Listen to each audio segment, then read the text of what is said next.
So what's up in Minnesota? Now, like I said, normally I'd start with the updates. There's no updates this month. There's only one case, so I'm not even going to do those stats things. It's all going to be in the report that I give you. So let's see. So our one case is case number 136989-U. So our cases usually just have case numbers. There's no dash anything. And just within the past couple of years, they've added like -U, -E, -A, -UE. And I haven't heard MUFON give it an actual title of what those letters are. I call them qualifiers because they kind of qualify what the case is about. So an E is an experiencer, A is an abduction, U is a UFO, and there's a EQ, experiencer questionnaire. So and a case can have one of them, or it can have all of them, or it can have any combination of those qualifiers. So this event took place on May 18th, 2024, 10:43 p.m. And I'll say too, specifically for our new people, obviously that's within the past month, but it is not unusual for us to get cases that are 50, 60, 70 years old. I mean, I a couple times a year we get a case from like the 30s or 40s, which, sounds like, because you'd think we get cases that are all current, but that's not true. So we can get cases that are that far back, and we do what we can to investigate them. But if you can imagine that far back, the memory may have challenges. Some of the people may have passed away. So this might be a relative, a child or grandchild of someone saying that this is what my parent or grandparent told me. Then be reporting it that way too. So shape is an other. So that's what they reported as a shape. So you might wonder what an other is, because we had like disc and sphere and a cross and teardrop and all that. So I describe an other as if you think of the Starship Enterprise. Now, I'm not saying this was a Starship Enterprise, but if you were to describe the Starship Enterprise, you wouldn't describe it as a sphere. You might, if a cylinder, there's a couple cylinders there, but it's not really a cylinder. If you're thinking disc, well, there's a disc there, but it's not really a disc. It's something that has certain qualities, but it doesn't really fit nicely into our shapes that we describe. So they would list that as an other. So MA, so a Valley classification, MA1. So as MUFON has gathered these sightings, we try to be very scientific about it. And what happens when you're gathering information scientifically, you begin to categorize and things that these have these things in common, these have these things in common. If you're familiar with Project Blue Book, these Valley classifications actually go back to Project Blue Book. So the civilian, representative of Project Blue Book was J. Allen Hynek.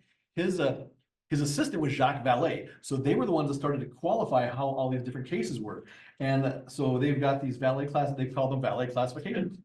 And there's one Vallée classification that I know everyone has heard of. You might not even know it's a Vallée classification, but I can guarantee you've heard of this Vallée classification.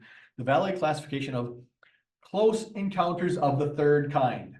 Because everybody's heard of the movie. That's actually a Vallée classification. So that's one of the ways they classified it. So they classify close encounters, they classify anomalies, they classify flybys, and they classify maneuvers. And each of those qualifications can be of the first kind, second kind, third kind, fourth kind, or fifth kind. Those are the MUFON ones. There are a couple of organizations that take like, what do they do? Close encounters, they bring up to the close encounters, 6th, 7th, 8th, and 9th kinds. That's not MUFON. MUFON has 1 through 5 on those 4 different categories. So this was an MA of the first kind, just a maneuver of the first kind. And MUFON defines a maneuver of the first kind as gathers UFO observations that involve an object with a discontinuous trajectory, such as a drop, a maneuver, or maybe a loop. So this is what the person had seen. So this happened in New Hartford, which is in Winona County.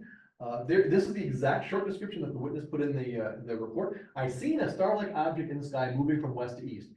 Sometimes the detailed descriptions are really long. This one was pretty short. So this is the exact description that the witness gave us. At 10:43 p.m., I stepped outside to lock up my chickens.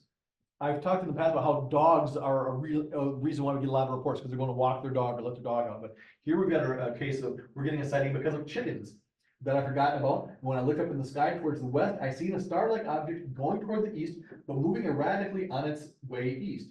When it got to the eastern horizon, it started moving southerly and disappeared. The video of it that I took was at 25 power, and you can see stationary stars in the background with it moving in the foreground, erratically left, right, up, and down. So this has been assigned to Joel Henry. He hasn't started on it yet. It's just in the assigned status, but he says, he took the video.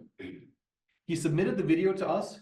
And I've always said, I try to be as transparent with you as I possibly can. We do have the video here. I did watch the video. Now he says you can see stars. When I watch it, all I see is a black screen.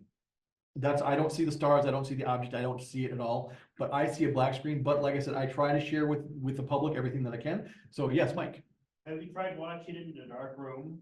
I have not tried watching it in a dark room. We can try watching it in this dark room. It might be too light here, but I notice when I'm at home and stuff, if it's like nighttime, Yep. if you drop the lights, sometimes you can see things you couldn't see, even when it's relatively dark. Right, and I may try that, but Eric's gonna show you exactly what we've got, because full transparency, I want you to be able to see what was sent to us. It's about a 43-second long video, so it's not very long. We got a little bit of time before we can take a break so this is our video here, and I click the play on that, and so the screen is above the little bar there, I believe, and I think it's in that area somewhere, but I watched this, I see nothing for the full 43 seconds. He says he sees something probably on his phone or his recorder, whatever he used to record this, but I'm just not seeing it. But again, I want to show you everything we got that I'm allowed to show you. So this is the video that was sent to us. And I see nothing, but Mike makes a good point. If we're in a darker room, there may be something there to see, but this will make it challenging for our investigator to use this to make a determination, but the witness is doing the best that they can, so we got to acknowledge them for that. So, yeah, so that is our video. We've got just a few seconds left on that. So, You got video editing software, you can increase the gamma yeah, and yeah, stuff like that, maybe that, you might be able to see something. that's true. That's true. If we got video editing software, we could increase the gamma. And I've talked about this before.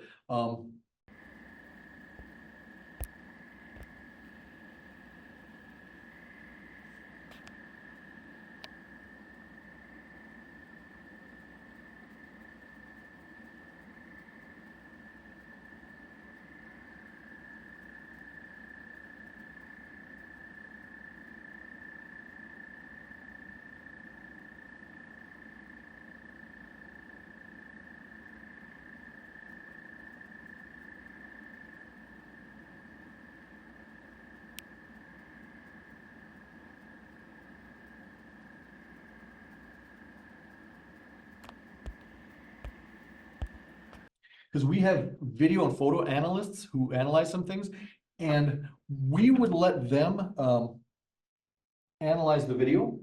And the thing that's important about that is too, he mentioned the gamma stuff. When it comes to our video and photo analysis, they won't analyze anything that's been modified at all. So we can make a copy and do it to the copy, but as far as the original, once it's been edited in any way, shape, or form, our video and photo analysts just won't touch it because they just don't have the genuine article there. So it's a good suggestion, and it might draw out some of those details. But yeah, it's not something we'll do. I don't know if I've got the power to do that, but I'll take a look at this maybe when I get home. So can I go back to PowerPoint? Okay.